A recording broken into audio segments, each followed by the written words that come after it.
Hello, நாளைக்கும் இந்த கொண்டக்கடலை இதுமாரி ஊற வச்சுக்கோங்க. தண்ணியை வடிகட்டிட்டு வச்சுக்கோங்க. அதோடு சேர்த்து கொள்ளு நல்ல கல்லுலாம் இருக்கும், அதை க்ளீன் பண்ணி சுத்தமாக நல்ல தண்ணி ஊற்றி ஊற வச்சுக்கோங்க. அந்த தண்ணியை நம்ம வடிகட்டி நம்ம குடிக்கணுன்னாலும் குடிக்கலாம்.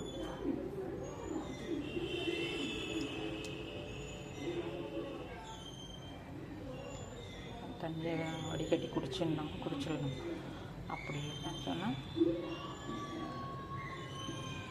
தண்ணியை வடிகட்டிட்டு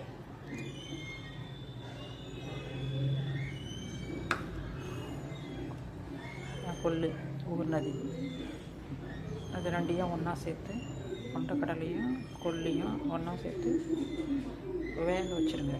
கொஞ்சோண்டு உப்பு போட்டு சுண்டைக்கடலைக்கு போடுற மாதிரி போடக்கூடாது, சுண்டலுக்கு போடுற மாதிரி போடக்கூடாது. சும்மா லைட்டாக கொஞ்சோண்டு உப்பு போட்டு வேக வச்சுருங்க.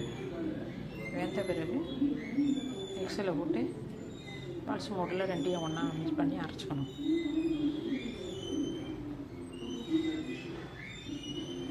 கொள்ளு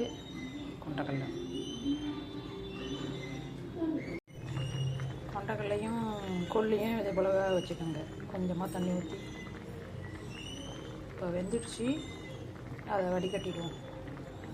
தண்ணியை வடிகட்டிட்டு மிக்சியில் போட்டு பல்ஸ் மோடில் அரைக்க வேண்டியதுதான்.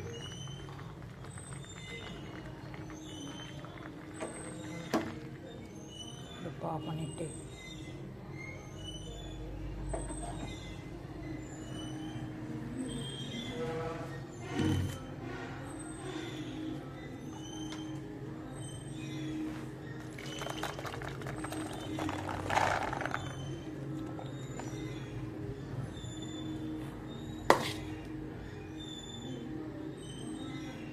வடிகட்டிட்டு பல்ஸ் மோடில் போட்டு அரைச்சிடுவோம். மிக்சியில் போட்டு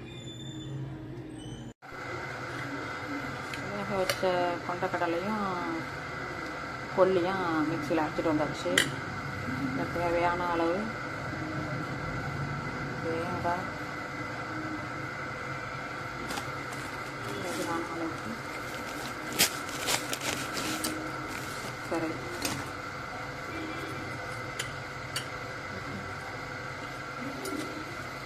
போட்டு யூஸ் பண்ணி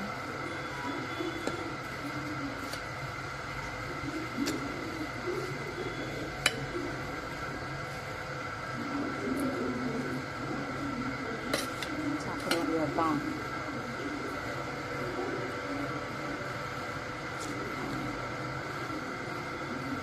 நான் இதுக்கு முன்னாடி ஒரு வீடியோ போட்டிருக்கேன், அது கொண்டக்கடலை மட்டும்.